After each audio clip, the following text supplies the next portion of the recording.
Orhun was the founder of the strongest S-rank party, but his friends kicked him out because his support magic is not good enough compared to others. However, Orhun was never a mage to begin with, and he decides to return to his true skill and passion for swordsmanship to become the greatest adventurer ever. Orhun aimlessly wanders through the dungeon all on his own, looking tired of his own existence when he comes across a demon rat. He takes his sword out, which he hasn't used for what seems like ages at this point. He turns his face towards the monster and slashes it down in one clean strike, realizing that he has gone a little rusty after not using the sword for so long. This catches the attention of some other rats in the dungeon, who immediately rush towards Orhun and try to attack him. These creatures are of no match against the creator of the hero's party, though as with a quick one too. He kills the remaining rats that came in his way. He looks at all the cores spread on the dungeon floor and thinks that he might not be as out of shape as he first thought, and maybe there is still some hope for him as a solo swordsman. Before he could turn around, though, he gets surrounded by a group of goblins who are substantially stronger than the demon rats, and Orhun knows that. He decides not to take any chances and uses his own support magic on himself,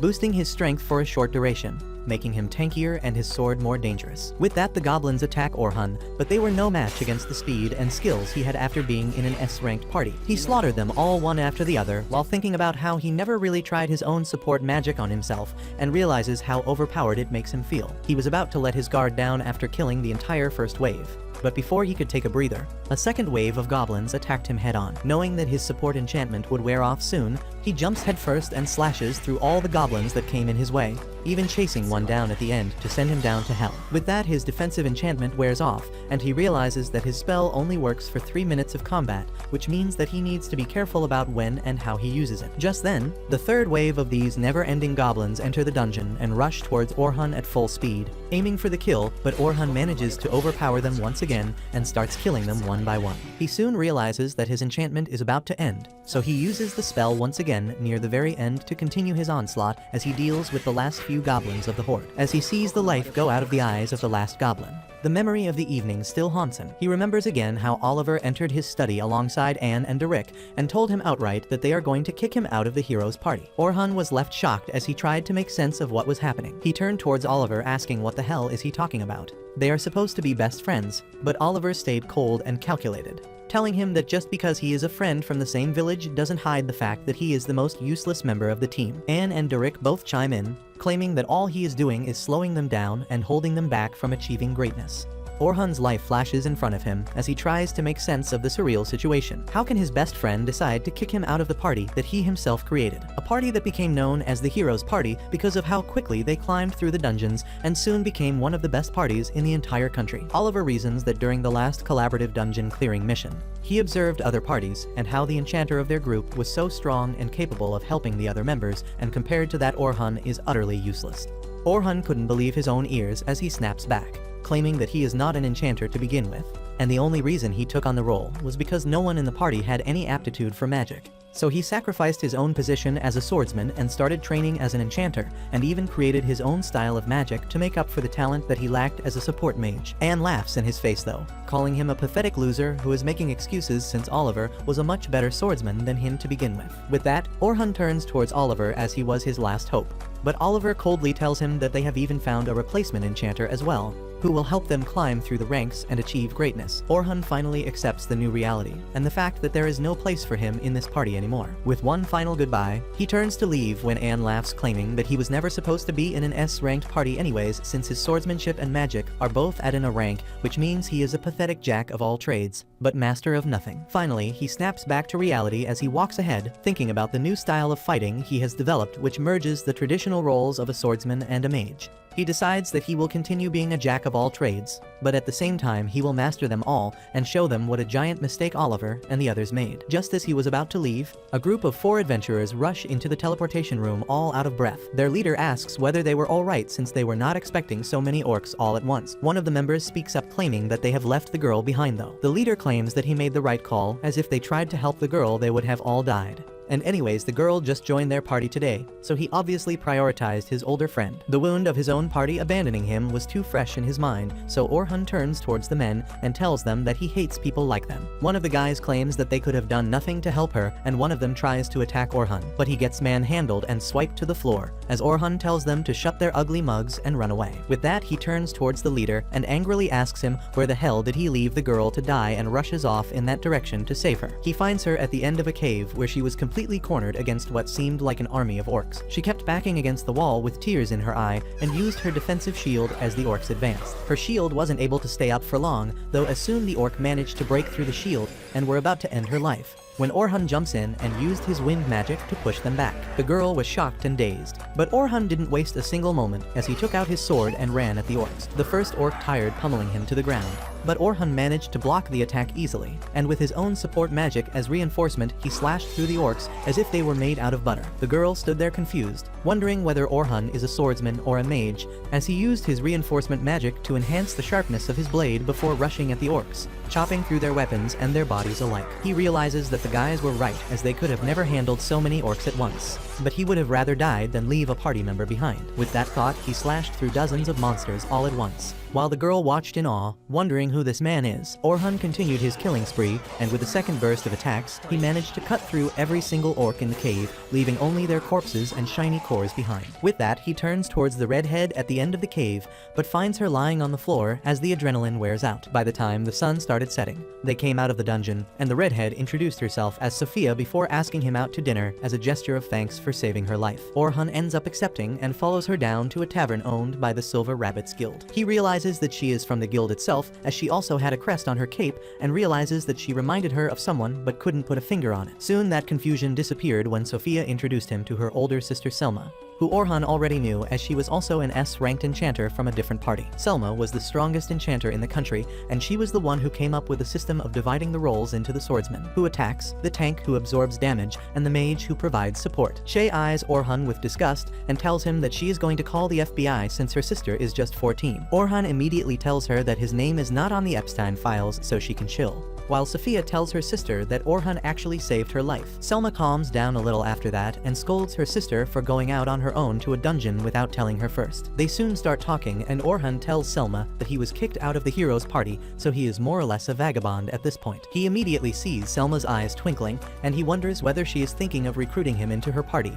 But before that could happen, he tells Selma that he has no plans of joining any party in the near future for now. Selma tells him not to flatter himself and asks whether he is up for a job. This was surprising for Orhun, and he gets curious and asks about the job. Selma claims that a huge party from her guild is going down to the dungeons tomorrow. The party will contain loads of new adventurers, and the rank members are supposed to guard them and see that the floor bosses that appear every 10 levels are defeated and there aren't any casualties. She claims that the expedition is greenlit by a sponsor, and she would love it if Orhun agrees to accompany them as an extra adventurer. She also tells Orhun that she really respects his skills and strength, otherwise she wouldn't have asked this of him. This cuts deep within him, as the reason why he was kicked from his party in the first place was because his party members were impressed by Selma herself when she was showcasing her magic, and that's why they decided that they needed a better mage for their party as well. Orhun decides to agree, but on the condition that he will only go down to the dungeon as a swordsman, as he is no longer a mage. Selma is a little worried about that, but decides that recruiting him is more important, as most probably he will go back to his main role as a mage when things go south. After dinner, Orhun decides to visit one of the shops to get some gear, and the old man immediately greets him like an old friend. The old man had been Orhun's armor and weapon guy since the very beginning, when Orhun was no one, and with a heavy heart Orhun reveals that he won't be able to do any more advertisement for him, as he is no longer in the hero's party. He claims that now no one would give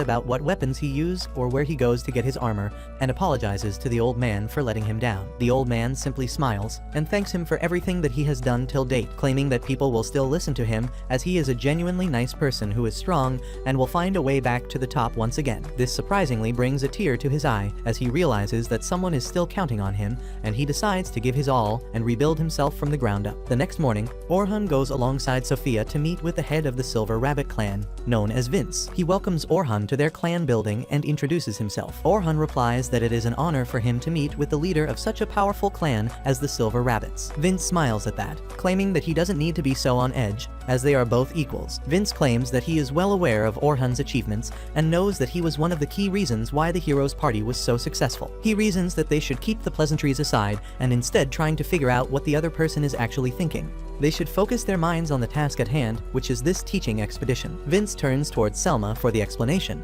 and she starts by mentioning that they will be going from the first floor of the dungeon all the way down to the 51st floor in the matter of 3 measly days. She claims that they will stop their journey at the level 21 at day 1, and continue onwards on the second day till floor 36, and finally on the third day they aim to conquer the 51st floor. While explaining all this, she remembers the conversation she had yesterday with Vince when she first told him about the fact that Orhun has been kicked out of the heroes' party. Vince immediately claimed that the heroes' party made the biggest mistake of their lives, as without Orhun managing everything to perfection, they won't be nearly as strong as they were before. Selma agreed with the assessment, claiming that his support magic took them to a very high level, which would have been impossible for them without his help. She knows that at a raw scale, Orhun's support magic is not as strong as some of the S-ranked support mages, but he makes up for it with his casting speed, which is at least 4 times faster than even her own speed. She remembers the fight, claiming that he was using several of his own original spells as well, and more than that, his ability to understand the situation and react to it with crisp decisions is basically unmatched. With him out of the equation, the heroes' party won't be able to retain their top position, which means that the Silver Rabbits can swoop in and seize the advantage to become the strongest party in the country. This all confused Vince a little, as he couldn't understand why would an incredibly talented enchanter agree to a joint raid in a dungeons where he has little to gain. Selma replies that most of the times the support mages are not given the fame that they deserve, and yes, she is famous,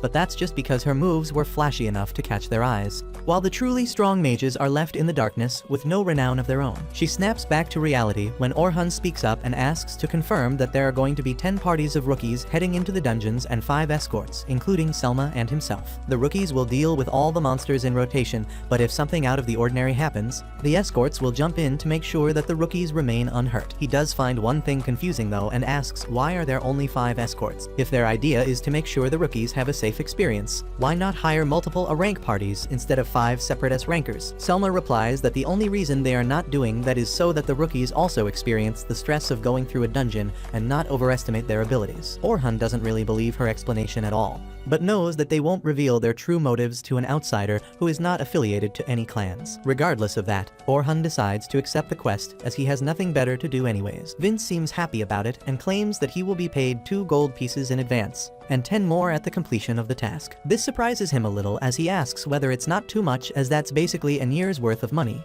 but Selma replies that they value him a lot, and that's why they want to make sure he is sufficiently compensated. Orhun thanks them and promises to meet them the next morning, and hoping for the best. The next morning arrives soon, and Orhun arrives at the entrance of the dungeons where he finds a bunch of new adventurers waiting for their journey. He soon finds Sophia and Selma ready for the adventure and compliments Selma on her outfit, which annoys Sophia, and she again reminds him that she is a minor. Orhun tells her to chill out a little, as he is not a fan of Michael Jackson either. Sophia asks where is he living right now, since earlier he used to live in the mansion owned by their party. Orhun replies that he is currently staying at the inn, but soon he will find a proper place to stay as well. With that, Orhun looks around and claims that everyone seems to have arrived and maybe they should start their expedition. Selma agrees with that and tells Sophia to join her party before leading Orhun towards the other 3 recruits in charge of making sure that the journey goes smoothly. Selma introduces Orhun to the others, claiming that he is incredibly strong and that she trusts him. The other 3 escorts immediately welcome him. While introducing themselves, the blue-haired guy named Ant claims that he is a tank,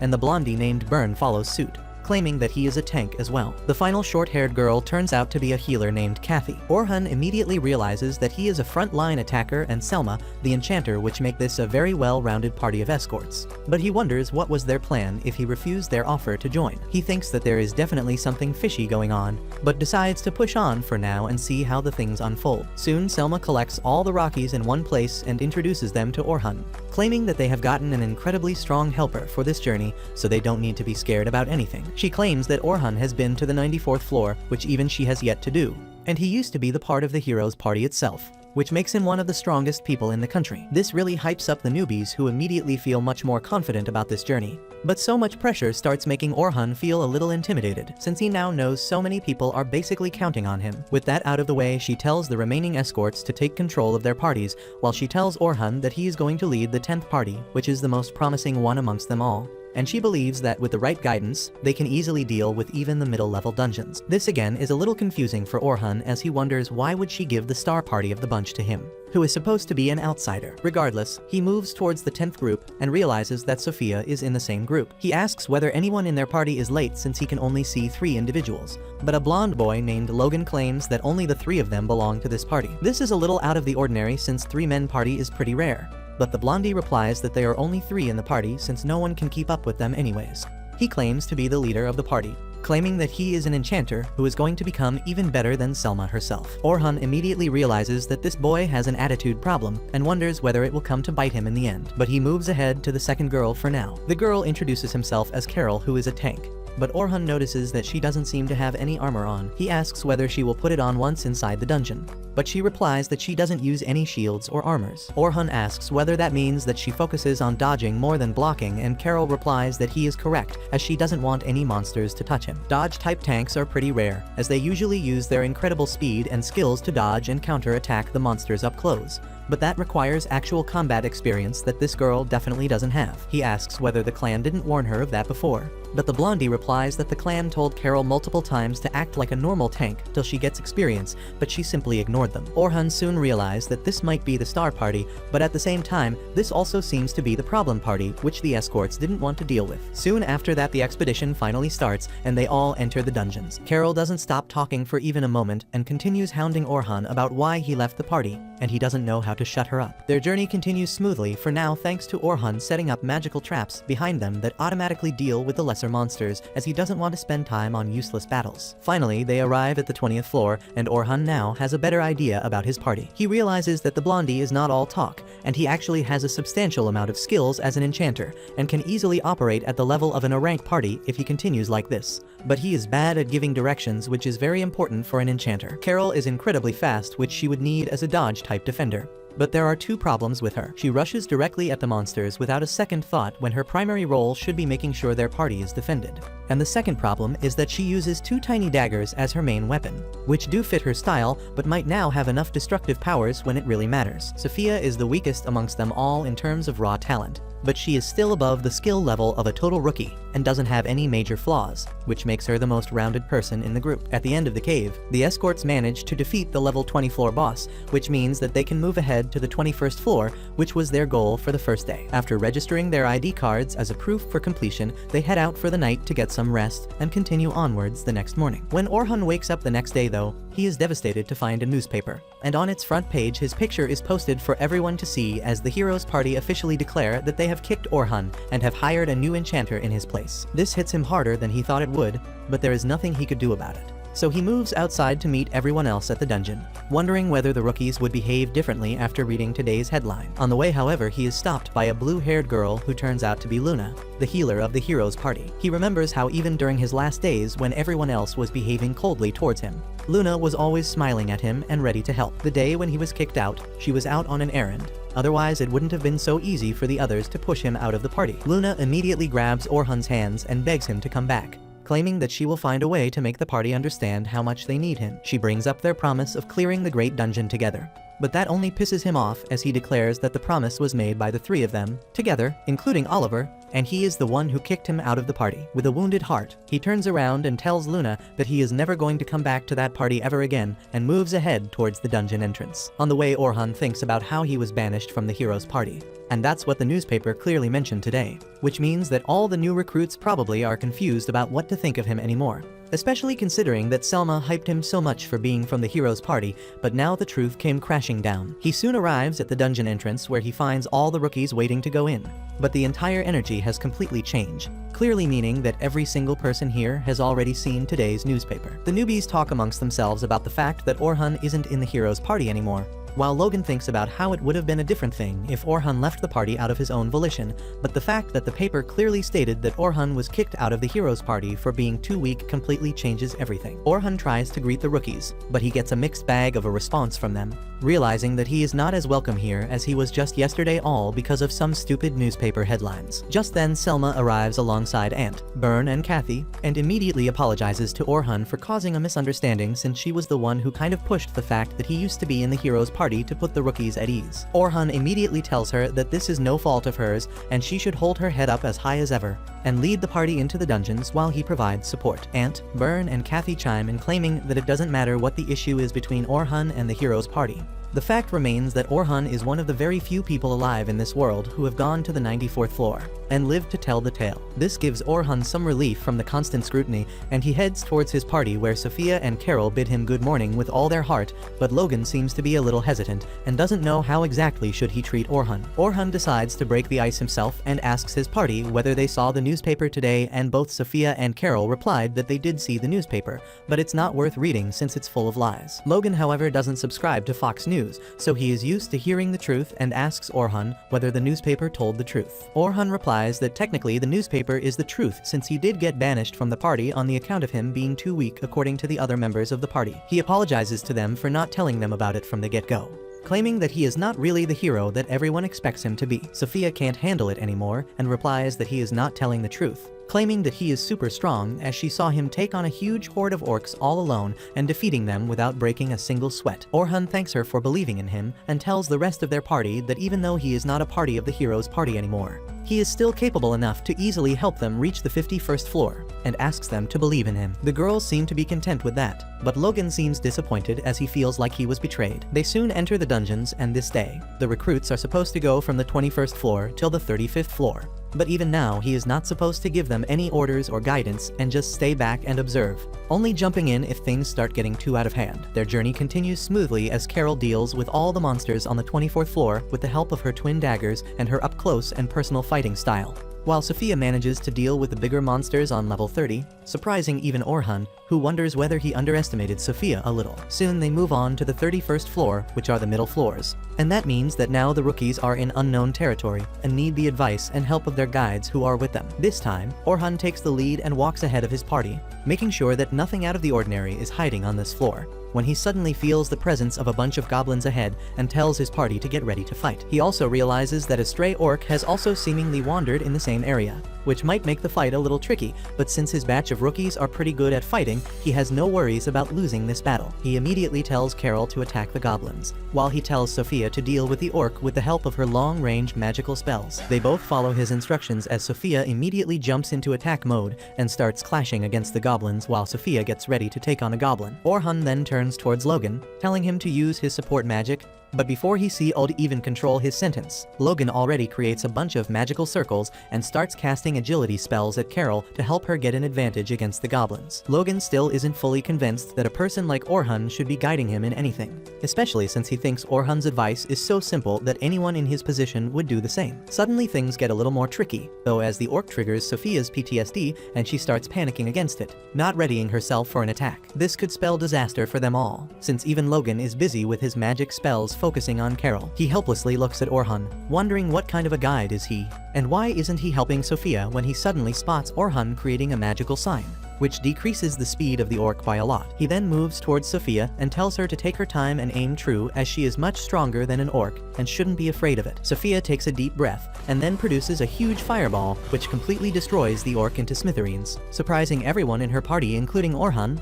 who had absolutely no idea that Sophia can use advanced level magic spells. Carol immediately runs back to Sophia and hugs her, while Orhun praises her for an excellent shot. Soon they reach the 35th floor as well, where they end up running into a death tarantula. Logan immediately loses his cool, thinking that they are dead since there is no way they can deal with that thing. But both Sophia and Carol have complete trust in Orhun and stand by waiting for his orders. Orhun immediately tells Logan to use agility up and strength up for Carol while using magic up on Sophia. Logan wonders whether this guy has gone insane, as he is using the same strategy as before with no change, but he decides to follow the orders and uses the spells accordingly. Orhun then tells Carol to engage the monster in close quarters combat and make sure to keep its attention on herself. Carol nods in agreement and immediately runs ahead at the tarantula. Logan tries to stop her, but Orhun stops him, claiming that if he goes up in front, they all will be at a huge disadvantage, so they should wait and watch. Orhun then tells Sophia to jump on the monster and slash its back to shred, and Sophia immediately understands the assignment,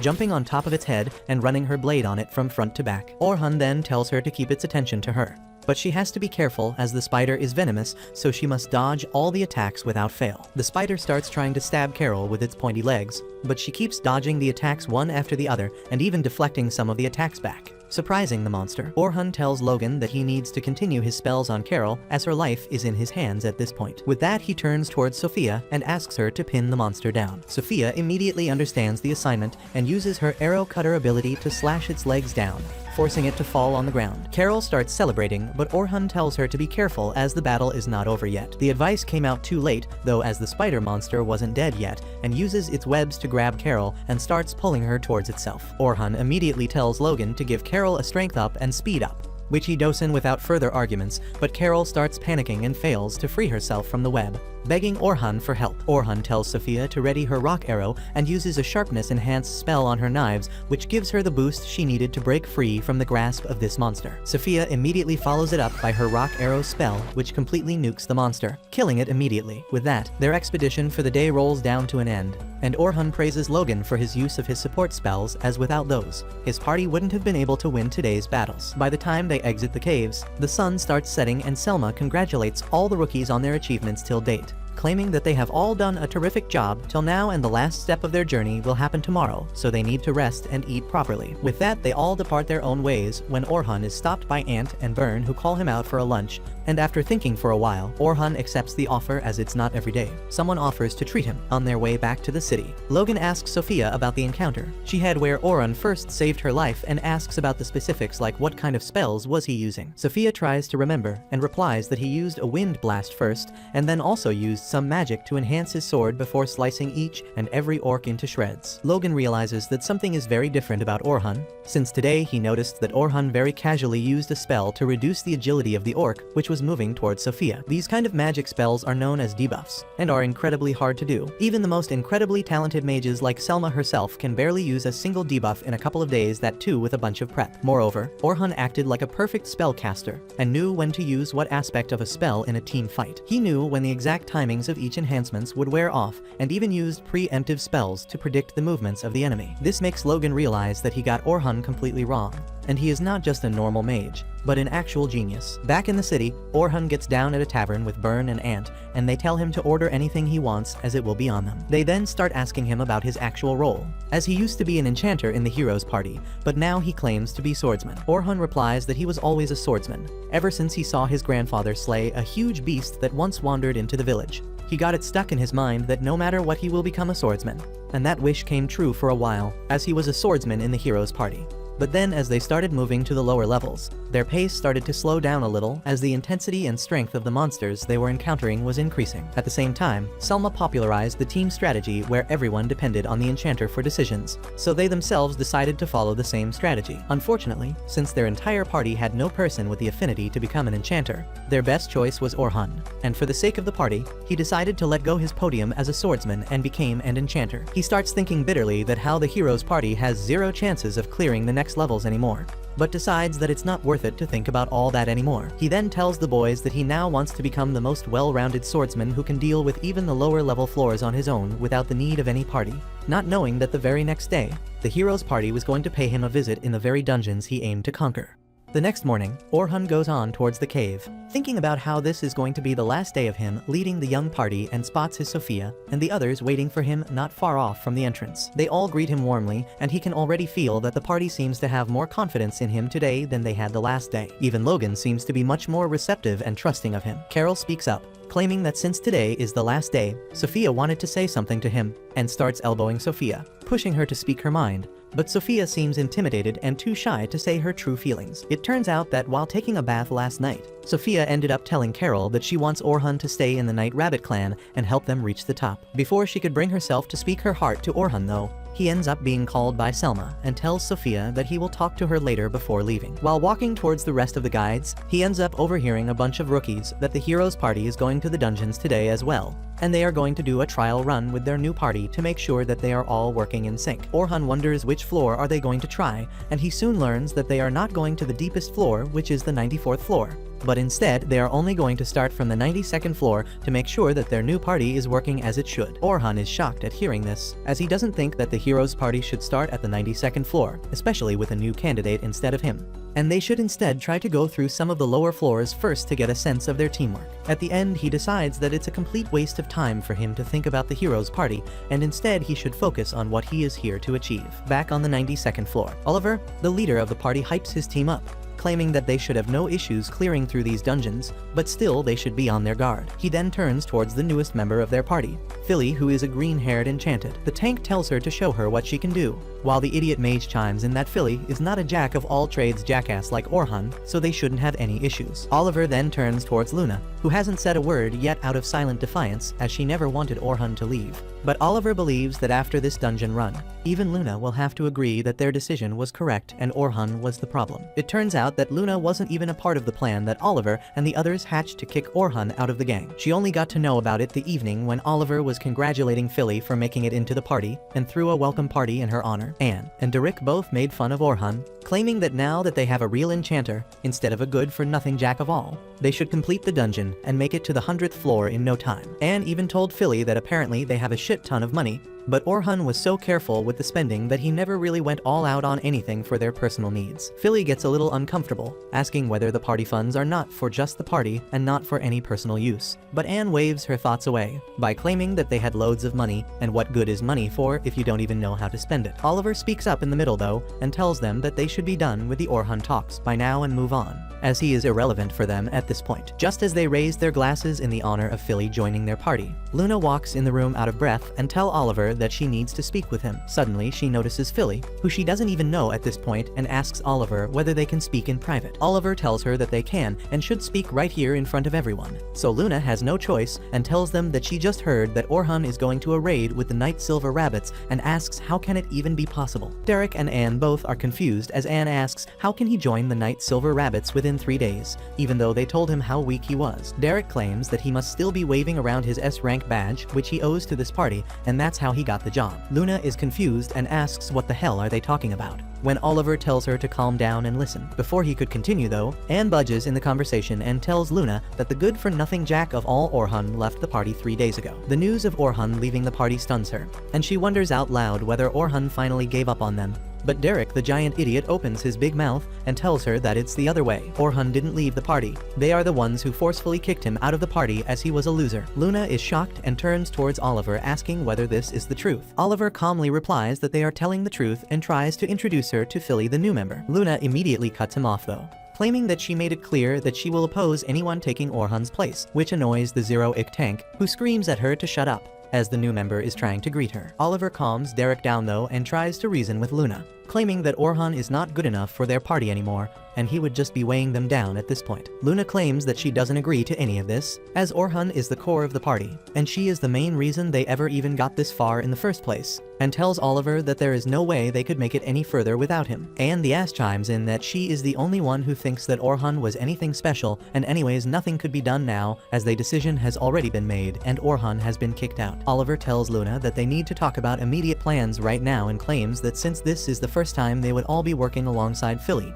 they will start from the 92nd floor and then slowly make their way through to the 94th floor. Luna, however, outright rejects the plan, claiming that she doesn't have a death wish like the others seem to have. Derek laughs at that, claiming how the hell could they have a death wish if they are starting from the 92nd floor, when they have already managed to make their way till the 94th floor. Luna replies that even if Philly is a highly skilled enchanter, they should start working from the lower floors first, and then maybe make their way to the higher ones. Derek again claims with that thick skull of his that they have already cleared floor number 93, so why should they start from lower down? Luna claims that they must be insane to think that since the 92nd floor contains the Black Dragon, and they barely managed to make past it the last time they fought against it. Anne laughs and replies that it was during the time when they had a weak-ass enchanter in their team, and fighting the dragon this time should be a breeze. Oliver claims that they are just going to see how well they are working together, and nothing else, so they don't really have to fight against the Black Dragon. Luna tries to argue, claiming that even then they should start from much lower down, but Oliver cuts her off, claiming that the decision has already been made and it can't be changed now. Back in the reality, the heroes party comes face to face against the mammoth of the 92nd floor, which was defeated pretty easily last time, but this time they seem to be having some troubles with it. Oliver runs at the mammoth and tries to strike it with his sword, but the mammoth manages to block the attack, pushing Oliver back to cover, while Derek gets ready for any counterattacks. Once behind the cover, Oliver's buff wears out, and he realizes that every single time the buffs wear out, his body feels like it's being weighed down by a lot of weight. He turns around and asks Philly why are their buffs wearing down so quickly. Philly replies that she hasn't yet figured out how all of they fight together, so it should get better. This surprises Oliver a little as he remembers how Orhun managed to figure everything out about them within the first few hours of their first day together in the dungeon. The mammoth suddenly uses an energy blast aimed at Derek, who tries to block, but ends up slipping, and the beam gets redirected at Anne, who screams at Derek for being an idiot. Even Derek wonders why his blocks aren't as effective, as this power blast should have been an easy thing for him to block. Anne decides to jump in the fray and shoots her fire blasts at the monster, but they barely tickle the mammoth, which confuses Oliver, and he shouts at Anne to take it seriously. But Anne replies that she is doing what she usually does, but for some reason her attacks seem to be weaker. Oliver tells Philly to boost Anne's magic damage once again, and she does as she was told. But even this time, when Anne uses her fire blast at the mammoth, it doesn't even leave a scratch. In retaliation, the mammoth uses his power blast once again, and almost hits Anne, who barely manages to hide behind a rock. Oliver is left stunned since Philly's magic is supposed to be much stronger than Orhun's, but still they are getting bashed against this monster, who they didn't have any trouble dealing with the last time when they fought. Another power beam aimed at him snaps him back to reality as he barely dodges it, while the next beam is blocked by Derek. Oliver tells Anne to flank the monster, but Anne has no luck with that, as the monster manages to stop her and attacks, forcing her to run all the way back. Oliver immediately turns towards Philly and tells her to keep an eye out for the monster's attack and warn them. Philly replies that it's impossible for her to do that while doing all the other things, but Oliver tells her that it's the job of an enchanter to keep an eye on the flow of the battle. Anne chimes back at her, claiming that she is completely useless and they should have never taken her in the party. Oliver realizes that none of them seem to be as strong as they are used to be, and he isn't even able to draw the full power of his sword. In theory, Philly's magic should give them a massive power boost, so what exactly is going wrong? Before they could decide what to do next, the black dragon emerges from the depths of the dungeons and starts flying towards them. Luna starts sweating out of fear and screams that they need to leave this place as soon as possible. The dragon descends down to the ground, crushing the mammoth beneath him without any issue. Oliver is shocked, as he wonders why the hell is the black dragon coming out of his place, and this shouldn't happen. But he still refuses to leave, claiming that they have defeated him once, and they will do it all over again. Derek immediately gets in position to block its fireball attack, but to his surprise, he is nowhere near as strong and immediately gets blasted back. Anne tries to use her fireball, but even after hiding behind a rock, she gets blasted and is knocked out cold. Luna immediately tells Oliver that they need to escape, but Oliver simply tells Philly to buff her and then charges up his strongest attack against the dragon's fireball and attacks at the same time, barely managing to hold his own as he is swept back by the shockwave. He drops to a knee, confused and dazed, not knowing what to do. But Luna quickly gathers him and tells him that they must use an emergency teleport crystal or else they would die here. Philly claims that the emergency teleport, however, will send them to a lower ranked boss room directly, and they would have to fight it, but Luna claims that they have no other options. Oliver agresses and grabs the rest of his team and opens the portal to escape, but before they could step through it, the dragon dives in with an attack, pushing them back, and to their absolute horror, enters into the portal before disappearing. Derek at first thought that it was for the best, but Luna tells them that this is the worst thing that could have happened, and now some low-rank adventure party will die at the hands of the dragon. She claims that they must return back to the guild and have them force teleport anyone in the dungeon. Oliver agrees and they start running outside. And that's when Luna tells them that the reason why they felt so weak was because Orhun developed some original spells which increased the strength of any of his magic attacks by 50 times. Philly is shocked as even Selma could only do a 10 times increase, but Luna tells them that it's the truth, and that's why they felt that they were too strong. In actuality, they are only strong if they are with Orhun. Otherwise, they are nothing but a mediocre group of adventurers. Oliver, however, refuses to believe that and vows to kill the dragon without Orhun as they all run towards the guild house, hoping the dragon didn't claim any